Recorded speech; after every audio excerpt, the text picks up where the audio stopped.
as perguntas eram, por que que a palavra ela é inerrante e infalível, irmãos? Por que que ela é inerrante e infalível? Porque não erra e não falha, né? E como que a gente pode identificar uma palavra de Deus? Toda a Bíblia é a palavra de Deus? Não, né? Para mim, na minha opinião, não. Não, a Mas Bíblia não. mas você encontra a palavra de Deus na Bíblia? Sim. Mas não, nem toda ela é a palavra. Palavra. Então, Mas como que eu faço para identificar a palavra de Deus na Bíblia, irmãos? Talvez essa é a dúvida de muitas pessoas. Como que eu identifico? como que é a pergunta? Como faz o quê? É assim, a palavra de Deus, ela é vista na teologia e dentro da religião como infalível, ela não falha, e é inerrante, não erra. Não erra e não falha. A palavra de Deus não erra e não falha. Tá. Aí eu pergunto: a Bíblia toda é a palavra de Deus? Aí os irmãos responderam: não, não é. Mas na Bíblia tem a palavra de Deus? Os irmãos responderam: tem. Tá. Se tem a Bíblia, que na totalidade dela não é a palavra de Deus, mas ali tem a palavra de Deus, como que eu consigo identificar a palavra de Deus na Bíblia?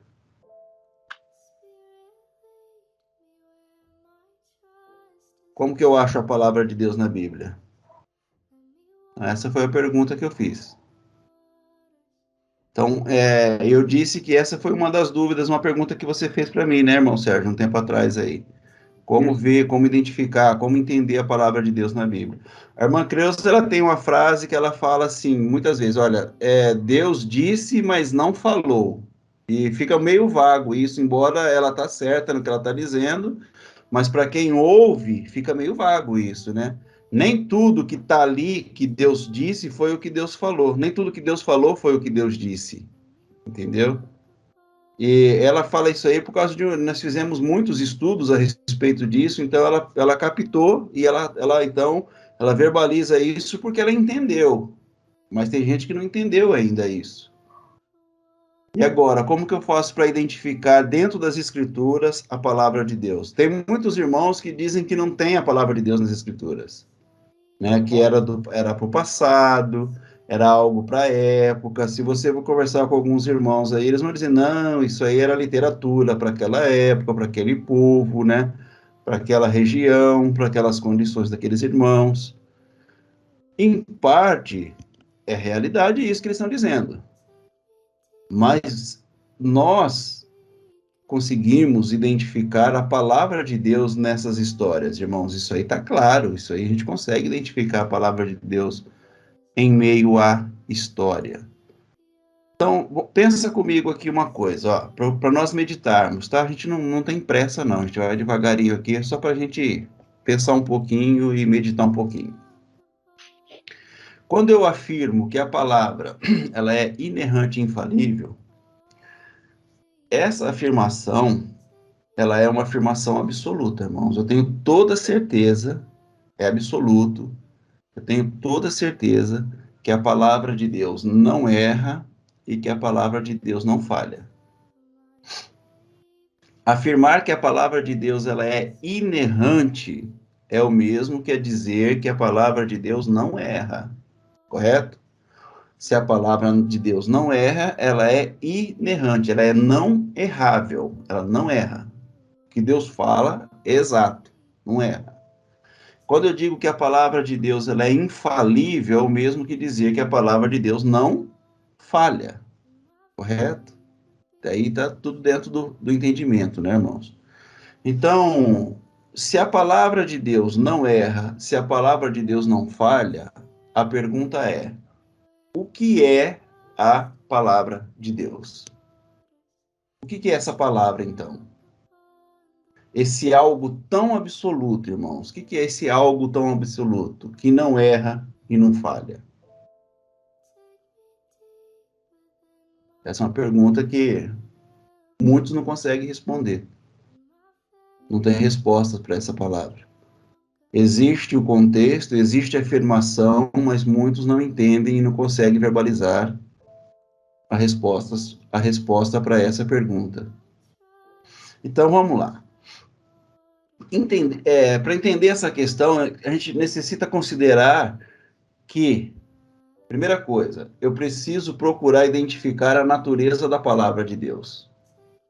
Para eu entender a resposta, para eu dar essa resposta, a primeira coisa que eu preciso saber ou fazer é procurar identificar a natureza da palavra de Deus. Alguns dos irmãos que estão aqui no estudo, vocês conseguem identificar a natureza da palavra de Deus? Porque ela é inerrante e infalível. Vocês conseguem me falar qual que é a natureza dessa palavra? Como que eu posso identificar, então, irmãos, a natureza dessa palavra? Leide quer falar. Como que eu posso identificar? Como que eu posso fazer isso? Então, a gente tem que ir meditando, tá pensando, tá, irmãos? Colocar nossa mente para funcionar, nossa inteligência para funcionar. Então, se a palavra é de Deus, então eu devo olhar para Deus e entender que Deus é um ser absoluto. Se Deus é um ser absoluto e a palavra é de Deus, então a natureza dessa palavra também tem que ser o quê? Absoluta. Entendeu? É igual quando nós estávamos explicando que o Espírito é a palavra. É o mesmo raciocínio, tá, irmãos?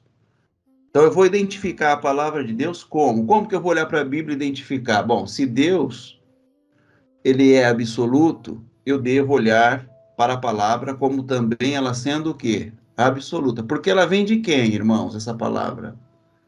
Deus. Ela vem de Deus. Se Deus é absoluto, a palavra dele pode ser para um tempo só, temporal? Não. Hum?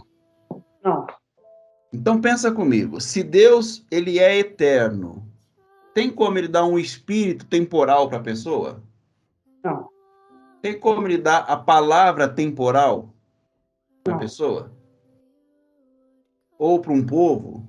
Uma palavra que é só para uma época só? Que tem começo e tem fim? Não. Não tem.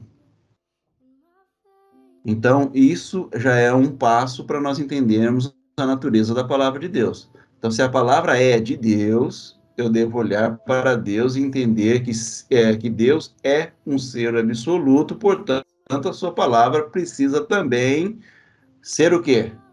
Absoluto. Então, se Deus é absoluto, a palavra dele só pode ser absoluta, irmão. Não tem como ser uma palavra diferente. Porque ela é de Deus. Então, tudo que eu olhar, quando eu olhar para a Bíblia e teve ali um começo e um fim, aquilo ali não era a palavra de Deus. Então, vamos entendendo isso, tá, irmãos? Mas, irmão Arlindo, eu olho ali, a história teve um começo e um fim, a história teve. Mas dentro dessa história, você não conseguiu perceber nenhuma revelação absoluta dentro dessa história? Aí que tá. Essa revelação absoluta é a palavra de Deus. A história estava lá. E Deus usou a história e falou no meio da história. E o que Deus falou foi algo absoluto. Foi ele mesmo sendo entregue ou sendo verbalizado. Então, porque a palavra é de Deus e Deus é um ser eterno, a sua palavra também precisa ser o quê? Eterna. Irmão, vocês estão entendendo o que eu estou falando? Estão ou não estão? Deus é um ser atemporal. Então, vamos entender a natureza da palavra. Deus, ele é um ser o quê? Atemporal. Portanto, a sua palavra também precisa ser o quê? Atemporal. se nós entendermos esses princípios, irmãos, essas três coisas que eu estou falando aqui para os irmãos, você vai conseguir identificar a palavra de Deus. Só essas três já dá para você identificar.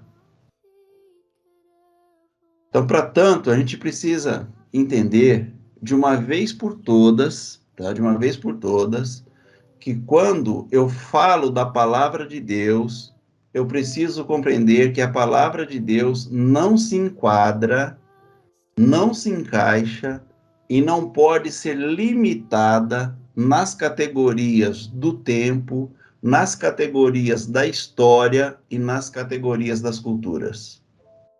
E aí, como que você pega esses religiosos agora, esses estudiosos da palavra, que estão todos eles vivendo dentro de uma ciência teológica? Como que pode isso agora? Como que fica isso? Como que fica esse entendimento agora? Então, se eu estou falando a palavra de Deus, eu preciso entender de uma vez por todas que quando eu estou falando dessa palavra, a palavra de Deus não se enquadra, presta atenção, não encaixa. Ela não pode ser limitada nas categorias nem do tempo, nem nas categorias da história e nem nas categorias das culturas. É forte isso que eu estou falando para vocês, viu, irmãos? Eu estou falando isso aqui dentro desse grupo de estudo porque eu sei que vocês estão se preparando para ouvir essas verdades. Vocês amam essa verdade, por isso eu posso estar falando com vocês desse jeito, porque tem gente que não está preparado para ouvir isso. Uma vez que com o tempo, tudo se modifica, o tempo altera todas as coisas, tudo que está sujeito ao tempo sofre modificação com o próprio tempo, o mesmo acontece com a história.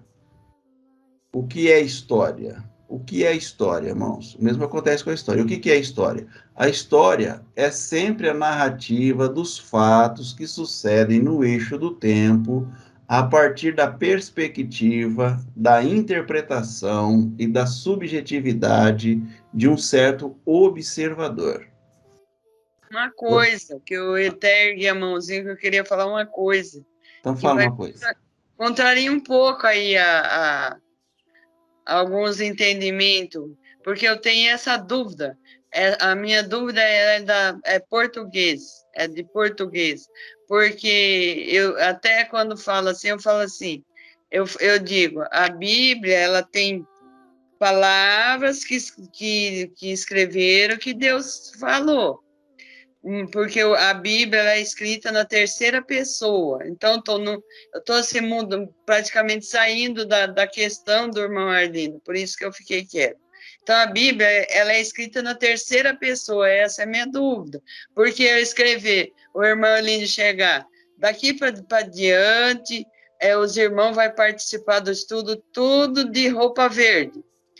É uma coisa, eu falar, o irmão Arlindo falou que todo mundo é para participar de roupa verde, está em terceira pessoa, e eu vejo a Bíblia em terceira pessoa. O que podemos, quando uma pessoa pergunta sobre isso, que podemos responder? Eu acho a Bíblia em terceira pessoa, ela fala sobre Deus, porém foi outras pessoas que escreveram sobre Deus. É uma questão...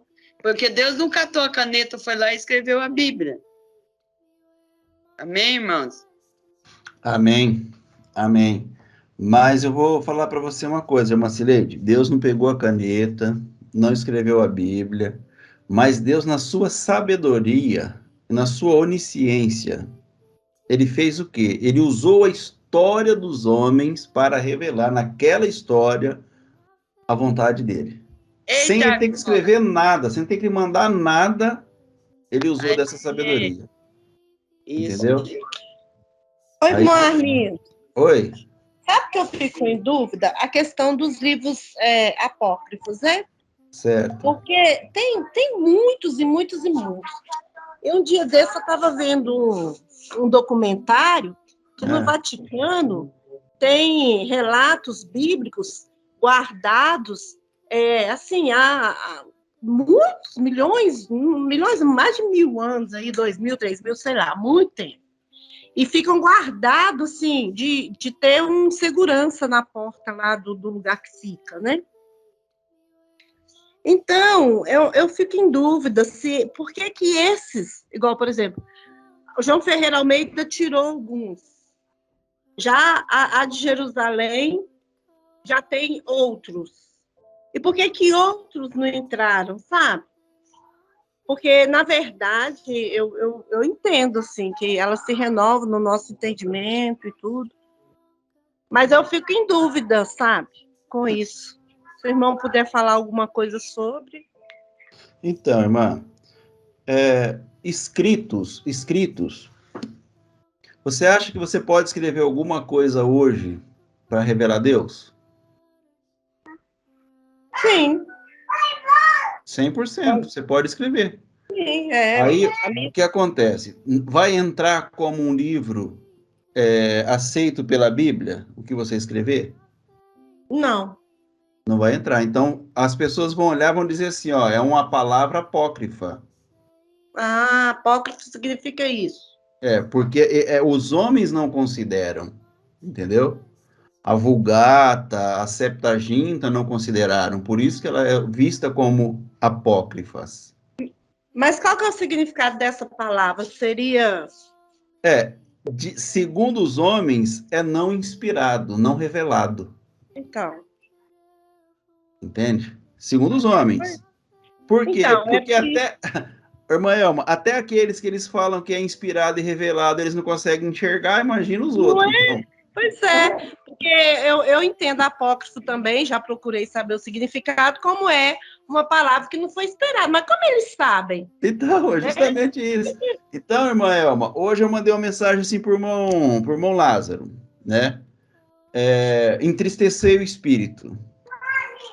Aí eu falei para ele, olha, deixa eu pegar aqui a palavra que eu não lembro a que eu escrevi. A gente entra no outro assunto aqui, muda a chavinha do entendimento e depois acaba não lembrando mais. Mas vamos ver, ó. Deixa eu ver que eu mandei. Aqui, ó. Não é essa aqui ainda não chega, tá lá para cima. Os irmãos leram no grupo, né, irmãos? Assim, ó. Então, quando eu estou fora de contexto com a palavra, logo estou contradizendo. Se eu estou fora de contexto, eu estou contradizendo. E aí se aplica o entristecendo o espírito, ou entristecimento do espírito. Tá, isso aqui é a tremenda de uma verdade, mas está na Bíblia? Não. Se eu tivesse colocado isso numa carta ou num livro, eles iam considerar bíblico? Não. Seria visto como apócrifo, mas tem uma verdade aqui, entendeu? Entendeu, irmã Elma? Por que eles são apócrifos? Porque eles não consideravam. Ah, entendi. Eu fiquei até curiosa, irmão Arlindo, um dia, e eu li o livro de Atos de Paulo, que eu fiquei curiosa. Certo. E lá fala a história de uma moça, ela já estava para casar e ela ouviu Paulo falando da palavra e ela apaixonou pela palavra. E aí, o que ela fez? Ela largou tudo e começou a seguir um missionária, né? Ficou uma missionária juntamente com ele, levando a palavra. E como ela era mulher, naquela época, né? Ela largou tudo, ela já estava para casar, largou tudo. E aí, aí conta a trajetória dela, até que ela volta, leva a palavra para a família dela, aí então a família dela aceita, aí a família toda entra no entendimento e encontra Cristo, né? O Cristo ressuscitado. Eu achei interessante a história dela, mas é isso aí que o irmão falou. É o que ela viveu ali, né? A história dela com Paulo, com Cristo, mas que não entrou. E não quer dizer que ela não esteve presente ali, que ela não viveu Cristo, né? É muito legal também.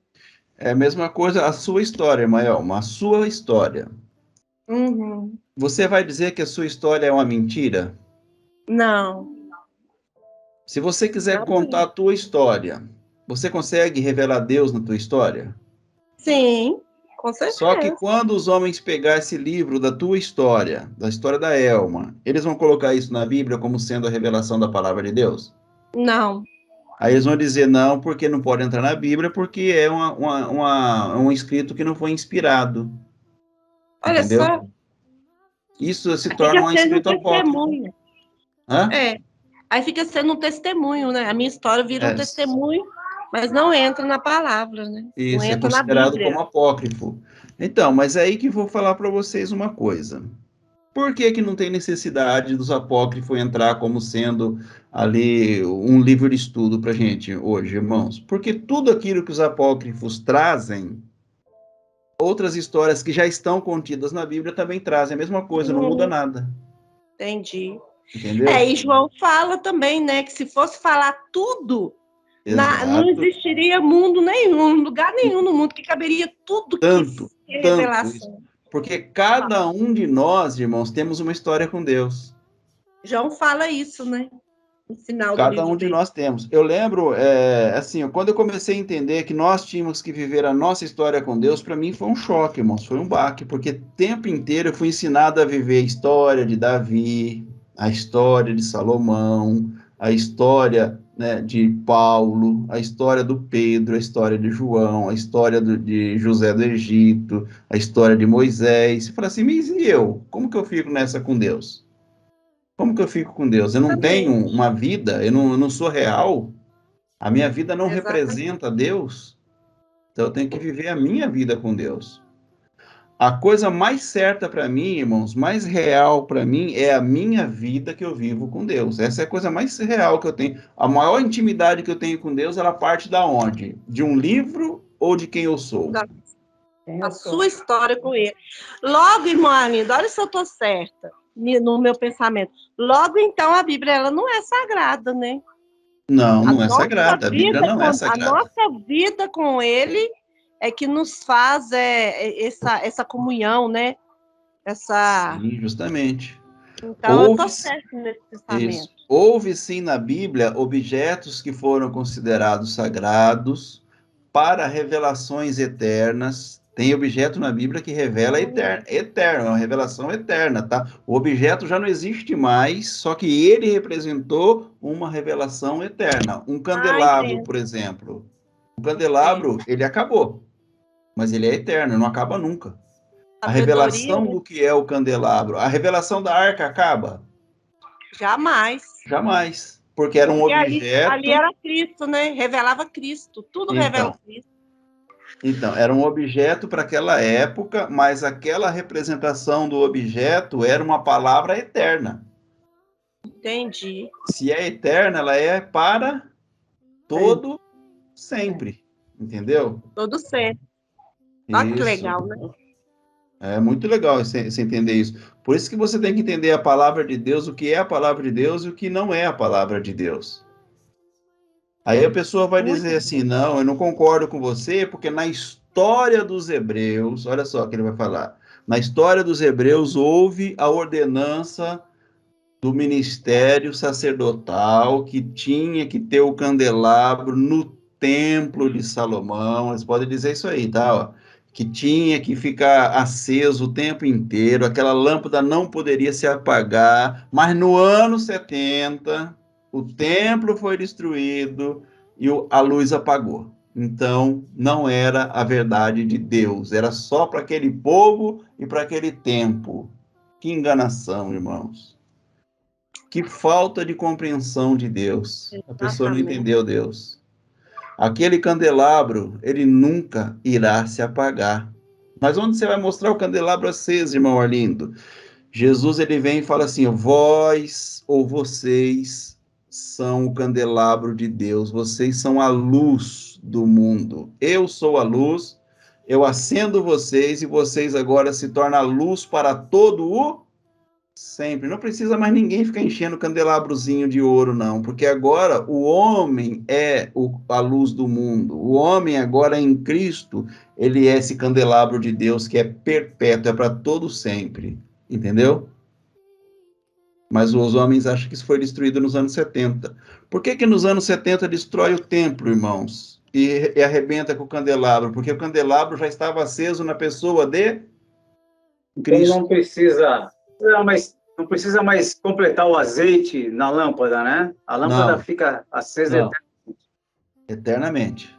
O azeite já foi derramado um azeite eterno pelo próprio Criador. Aquela conversa de vou completar o azeite da tua lâmpada. Isso, Esquece. isso não tem mais. Já foi completo, já está completo. Mas a pergunta Amém? inicial foi conhecer Deus na Bíblia? Isso. Como identificar Deus na Bíblia? Como identificar Deus, a palavra de Deus na Bíblia. Então vamos dar sequência aqui. Vamos ver se a gente consegue dar sequência. Nós estávamos falando que Deus é um ser atemporal e, portanto, a sua palavra também precisa ser atemporal. Então, todas as vezes que chega um irmão para você e fala assim, espera aí, irmão, eu vou explicar para você. Isso aqui foi dito para aquele tempo, para aquela época. Deus falou para aquele tempo, para aquela época. Você vai falar assim, irmão, você está enganado. Porque Deus não fala nada para um tempo, para um povo e para uma época. É lógico que a gente não vai falar para não afrontar o entendimento do irmão, né? Mas você tem que ter essa consciência de você saber que toda a palavra de Deus, ela não pode ser para um tempo, para um povo e para uma época. Nenhuma palavra de Deus é para um povo, para um tempo, para uma época. Para tanto, é preciso entender de uma vez por todas que quando falo da palavra de Deus, preciso compreender que a palavra de Deus não se enquadra, não se encaixa e não pode ser limitada nas categorias nem do tempo, nas categorias da história ou nas categorias das culturas. Uma vez que com o tempo, tudo se modifica. O tempo altera todas as coisas. Tudo que está sujeito ao tempo sofre modificação com o próprio tempo. O mesmo acontece com a história. O que é história? A história é sempre a narrativa dos fatos que sucedem no eixo do tempo, a partir da perspectiva, da interpretação e da subjetividade de um certo observador. A história sempre tem que haver um observador, olhando, analisando os fatos que vão acontecendo.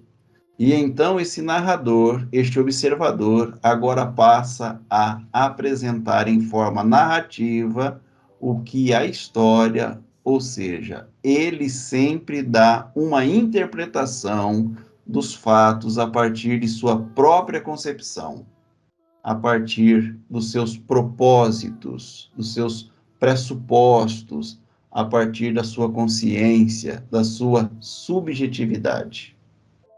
Então, a história, irmãos, ela é uma interpretação individual do observador. Então, quando eu olho para a história e tento entender Deus e falar que a história é Deus, eu estou errado. Então, principalmente os irmãos que estão aqui mais antigos, a gente tem mania de falar assim, irmão, deixa esse lado da história, larga esse histórico aí, esse evangelho histórico. Se o irmão não sair do evangelho histórico, ele não vai conhecer o evangelho a partir dele mesmo. O evangelho orgânico não será revelado a ele, porque ele fica preso no quê? No entendimento histórico. E o entendimento histórico, o que é? É uma interpretação de um observador que narrou aquilo ali, que escreveu aquilo ali, a partir da sua interpretação individual daqueles fatos. Então, quando você lê o Antigo Testamento, você vai ver a história do Antigo Testamento, que foi narrada pela intenção de quem? Do narrador. Não foi o que Deus quis dizer, irmãos, mas foi o que o homem entendeu a respeito de Deus. E isso, para muitas pessoas, traz muita dificuldade na compreensão. Então, o mesmo nós podemos dizer acerca da cultura também, não é? O mesmo se pode dizer acerca da cultura. A palavra de Deus não se pode se enquadrar na categoria cultural, uma vez que as culturas são muitas as culturas ao mesmo tempo, em vários lugares, e são muitas as culturas também ao longo do eixo do eixo histórico do tempo, porque as culturas também sofrem mudanças. Elas vão se modificando, elas vão se aperfeiçoando, sofrem melhoramentos e a partir dos usos e costumes dos povos.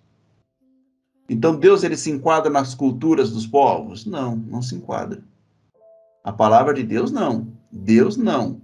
Mas tem muita gente que olha para as culturas e tenta decifrar Deus nas culturas, que são coisas que se alteram. Deus não se altera, irmãos. Deus não muda, ele não se altera. Por isso ele é fiel. Então, por essas razões, que falar acerca da palavra de Deus é falar acerca de coisa, ou de algo, ou de alguém que certamente não pode ser caracterizado por essas categorias do tempo, do espaço e da cultura. Por isso ele é eterno, né, irmãos? Por isso ele é um Deus que está além do tempo, do espaço, da onipresença. Ele é onipresente. Por causa disso, que ele não se adequa a tempos, a épocas, a culturas, a histórias. E entender Deus dessa forma aí é só para aqueles que entenderam mesmo a árvore da vida, igual os irmãos disseram, mas é o ser abençoador que somos, na sua criação total e geral. O que pode ser, então, a palavra de Deus? A grande pergunta. Então, eu devo recorrer às Escrituras, porque só ela tem autoridade de nos falar qual é a identidade da palavra de Deus, para me mostrar o que é a palavra de Deus. Vou utilizar alguns textos bíblicos, textos conhecidos, que trazem com clareza a explicação e identificação para todos nós o que é a palavra de Deus. Em João, capítulo 1, no versículo 1, a gente lê assim: no princípio, aquele que é a palavra já existia. A palavra estava com Deus e a palavra era Deus. Ele existia no princípio com Deus, e por meio dele, Deus criou todas as coisas, e sem ele, nada foi criado. Aquele que é a palavra possuía a vida, e sua vida trouxe luz a todos. Então, quem que é a palavra, irmãos? A palavra é algo que está escrito na Bíblia? Não. Aquele que é a palavra possuía a vida, e sua vida trouxe luz a todos. Então, o apóstolo João não hesita em declarar que a palavra de Deus é o próprio Cristo, é o próprio Logos, ou seja, a palavra de Deus estava com Deus antes do tempo, antes da história, antes das religiões, antes das culturas, antes da criação, antes de qualquer coisa. Por isso é dito, versículo 14, assim a palavra se tornou ser humano, carne e osso, e habitou entre nós. Ele era cheio de graça e verdade, e vimos sua glória, a glória do Filho único do Pai. Também na sua primeira epístola, o apóstolo João fala do relacionamento que ele e os demais apóstolos tiveram com Cristo. Na primeira epístola de João, no capítulo 1, a partir do versículo 1, é dito assim: proclamamos a vocês aquele que existia desde o princípio, aquele que ouvimos e vimos com nossos próprios olhos e tocamos com nossas próprias mãos. Ele é a palavra da vida. Aquele que é a palavra nos foi revelado, e nós o vimos. Agora testemunhamos e lhes proclamamos que ele é a vida eterna. Ele estava com o Pai e nos foi revelado. Anunciamos-lhes aquilo que nós mesmos vimos, ouvimos, para que tenham comunhão conosco. Em Hebreus capítulo 4, versículo 12, nós lemos assim: pois a palavra de Deus, ela é viva e poderosa, é mais cortante que qualquer espada de 2 gumes, penetrando entre a alma e o espírito, entre a junta e a medula, e trazendo à luz até os pensamentos e desejos mais íntimos. Nada em toda a criação está escondido de Deus. Tudo está descoberto e exposto diante de seus olhos, e é a Ele que prestamos contas. A palavra tem a capacidade, a eficácia de penetrar o ser do homem ao ponto de separar juntas e medulas, alma e espírito, e atingir o âmago do homem, sendo capaz de discernir os pensamentos e os propósitos do coração do homem. Por isso que nós sabemos claramente que é diante dessa palavra que todos nós estamos expostos. E é por meio dessa palavra que é o próprio Cristo que todos nós estamos sendo julgados o tempo todo. Finalizando esse entendimento, em Apocalipse, capítulo 19, versículo 13, é dito assim: vestia um manto encharcado de sangue, e seu nome era a Palavra de Deus. Ele está se referindo a quem aqui? A Cristo. Cristo é a Palavra de Deus. João disse, e o seu nome é a Palavra de Deus, deixando muito claro, pelo testemunho da própria Escritura, que a Palavra de Deus é uma pessoa. A Palavra de Deus é viva. Ela tem a mesma natureza de Deus. Ela é o próprio Deus. Ela, portanto, é inerrante e infalível. Porque Cristo, quando veio à Terra, ele teve um viver, ele teve um falar, um ensinamento, e todas as suas ações estavam de acordo com a natureza eterna. Ou seja, leia os evangelhos, Mateus, Marcos, Lucas e João, e você nunca verá Cristo tratando com as categorias nem do tempo, nem do espaço, nem da cultura, nem da tradição dos povos e dos costumes. A sua mensagem sempre era uma mensagem atemporal, uma mensagem aplicável a todas as culturas, a todos os tempos e a todos os povos. E ele falava do amor, falava do perdão, falava da graça e falava de misericórdia. Ele falava de como o coração do homem precisa passar por um novo nascimento, a fim de que este homem possa revelar sua existência, os ricos atributos de Deus, que é a própria verdade.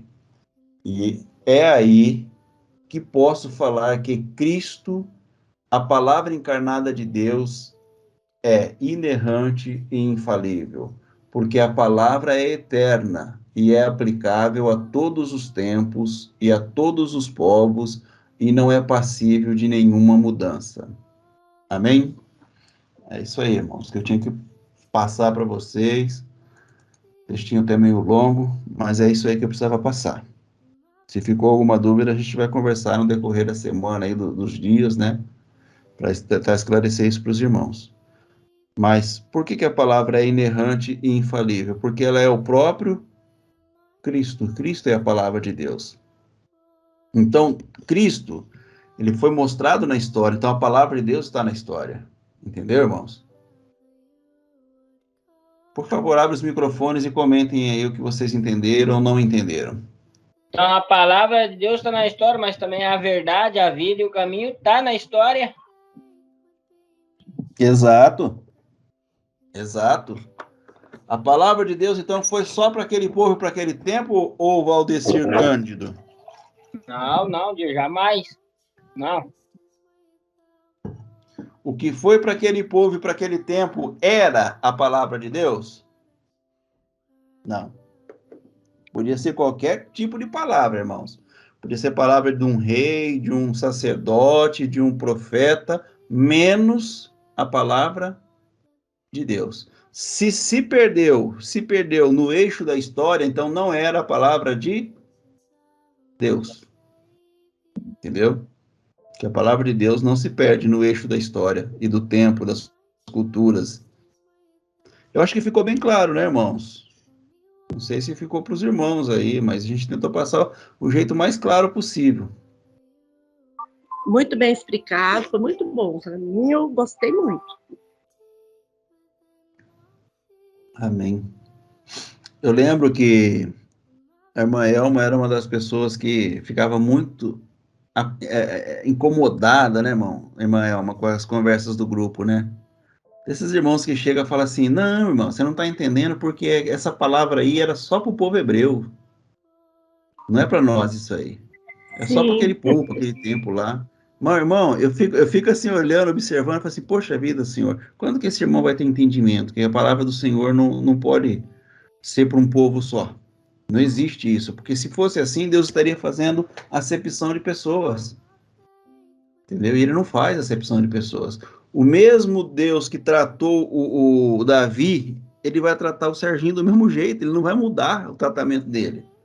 Entendeu? Então, a mesma palavra que Deus dá, tá, irmão? Não é a palavra que eles entenderam, mas a palavra que Deus falou a respeito de um patriarca, essa mesma palavra está falando a nosso respeito. Por isso que Jesus fala assim, olha, vocês vão nas Escrituras porque vocês acham que nas Escrituras está a vida eterna, mas não está. Essas Escrituras existem. Deus criou isso aqui, Deus bolou isso aqui, Ele planejou essas escrituras aqui, Ele fez com que essas escrituras chegassem até vocês, porque essas escrituras, elas falam a respeito de mim. Eu sou a vida eterna, então venham a mim e terão vida. Então, o que eu tenho que descobrir nas escrituras, irmãos? Cristo.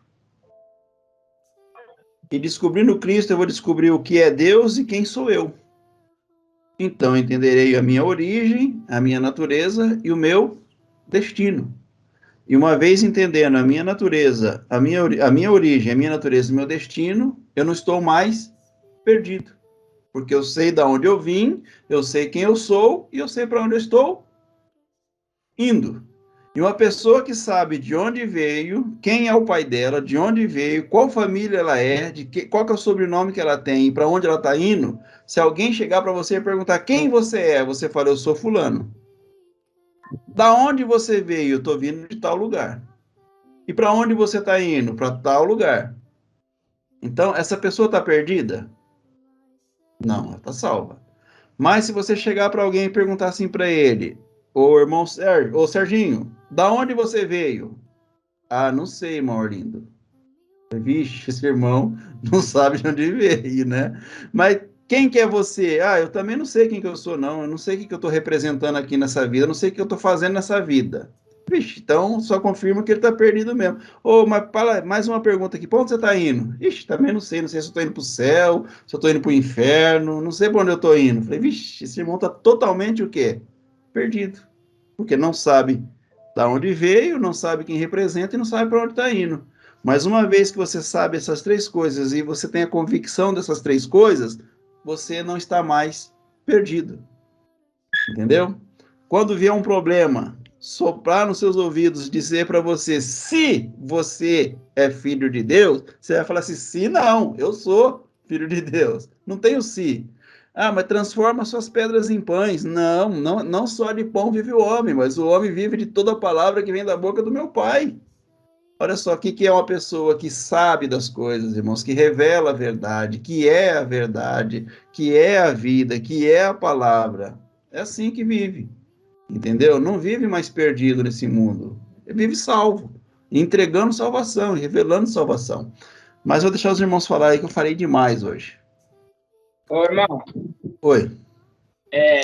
essas passagens também cabem como a palavra de Deus, a luz do mundo, pão da vida, o livro da vida, isso cabe também nesse texto que o irmão leu? Cabe. Exatamente. A palavra de Deus é a árvore da vida, é o pão da vida, é a água que jorra para a vida eterna. A palavra de Deus é a luz do mundo. A palavra de Deus é o sal da terra. Exatamente. O livro da vida? O livro da vida. Tá. Quem que é o livro da vida, irmãos? Quem que é o livro da vida? É Cristo. Tirando, se eu falasse assim, olha... Não, vou fazer uma pergunta diferente. Quem que é a árvore da vida? É nós mesmos. Hã? Nós mesmos. Então, quem que é o livro da vida? Nós mesmos. Quem que é o pão da vida? Nós mesmos. Hã? Nós Somos somos nós. o sal também. Por que que somos nós? Porque Cristo está em Nós. nós. Então, quando o seu nome é escrito no livro da vida, quem que é o livro da vida? Sou eu. Eu entendi meu nome no livro da vida. Eu não sei se os irmãos conseguem compreender, mas esse irmão anfíbio Cândido aí, ele traz umas conversas meia doida, tá, irmãos? Meia doida, mas são reais mesmo, são verdadeiras. Ele fica meditando, depois ele traz essas pérolas aí. Aí, muitos irmãos ouvem ele falar assim, mas são coisas profundas e reais que ele está falando. Pode falar, irmão Sérgio. Tem que abrir o microfone, isso. Se somos nós mesmos, é por isso que Cristo disse, vós sois o sal da terra. Isso. E representa Exato. como o Valdeci disse aí. Exatamente. Somos nós, tá, irmão?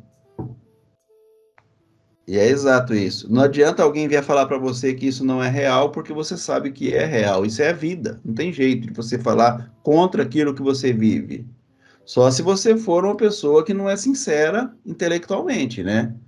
Você falar para mim assim, olha, você tá com esse negócio na mão aí, mas isso não é um celular? Mas como que não é um celular? Se você tá vendo que é um celular, você não está sendo sincero intelectualmente.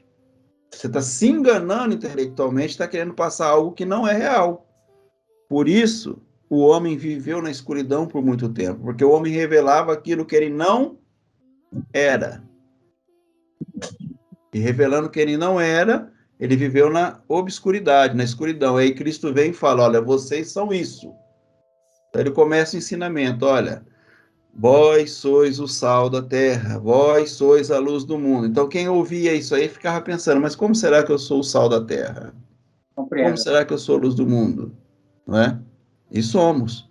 Por quê? Porque isso é de nós? Nunca foi. Isso sempre foi ele em nós. A vida em nós é a luz do mundo. A vida em nós é o candelabro aceso, irmãos. Esse Espírito de Deus em nós é essa luz que brilha. Amém? Oi, irmão Arlinho. Oi. Eu não sei na igreja lá de vocês, mas a gente fazia quando a pessoa se convertia, né? Aceitava Jesus. Aí a gente orava. Não sei se vocês oravam dessa forma, né? Apaga todos os pecados e escreve o nome, escreve meu nome, a pessoa falando, né? Escreve meu nome no livro da vida. Aí a partir de agora, seu nome. Aí a gente imagina que é um livro, né? Que tá lá no céu, que o nome da pessoa está escrito, que eles falam que o nome não é o da gente, que foi dado aqui na terra, Deus já tem um outro lá, né? E aí esse nome fica escrito. Se você não aceita Jesus, aí esse nome ele não tá no livro da vida, não. Então, na hora que você chegar lá, seu nome não tá lá. Aí você tem que ir pro inferno, tá fora. Olha que entendimento, todo distorcido, né? Todo distorcido, exatamente, Maelma. Irmãos, muito bom, mas a gente precisa ir para as considerações finais. 9h05. Boa noite, queridos irmãos. Bom descanso. Foi muito proveitoso o estudo de hoje, como sempre o é, né? Que Deus nos capacita cada dia mais para entender a revelação da palavra de Deus. E vamos ser a bênção, vamos ser um Cristo aqui para cada um dos nossos irmãos. Amém? Amém. Boa noite, bom descanso. Até amanhã, em nome de Jesus. Muito obrigado. Amém. Graça e paz. Amo vocês, irmãos. Amém. Também. Irmãos, também quero desejar uma boa noite, uma ótima semana, cheia de sabedoria. Deixar uma reflexão aí. Irmão falando aí de Pedro, né, que negou Jesus. Quando Jesus ele ressuscita, ele manda o discípulo falar aos discípulos e a Pedro. Ele separa. Fala para os discípulos e a Pedro. Mas por quê? Pedro ele estava junto com os discípulos, por que separou? E falou, fale para os discípulos que eu ressuscitei e a Pedro. Fala assim para Maria. Então, é uma reflexão, né? É. Por que será que ele usou desse jeito, né? Para falar Dá para especialmente. tirar um orgânico aí, irmãos. E a Pedro. Deus abençoe, beijos. Amém. Amém. Vamos Sileide. tirar isso aí pro orgânico. Vamos assumir cada um sua responsabilidade, ser o sal aqui na terra e ter uma boa noite de descanso para todos, irmãos. Amém, irmã Sileide. Amém. Noite. Valdecir Serginho agora. Então tá, vai eu mesmo agora. Então, boa noite a todos. Boa noite. Vamos ser não, porque nós já somos, né? Somos sal, luz, né? Cristo, nós só temos que revelar e assumir nossa responsabilidade, nosso compromisso, que já deu tudo certo, né? Isso aí. Ótima noite para todo mundo aí, querendo Deus. Amanhã, depois, estamos tudo junto de novo. Amém, meu irmão. Amém. Irmão Serginho. E aí, pessoal, agradeço mais uma vez aí, estar presente com todos, irmã Creuza, irmã Arlinda, irmão... Essa família. Agradeço a todos. Amém. De coração. Take me deeper than my feet could ever wander, and my faith would be made stronger in the presence of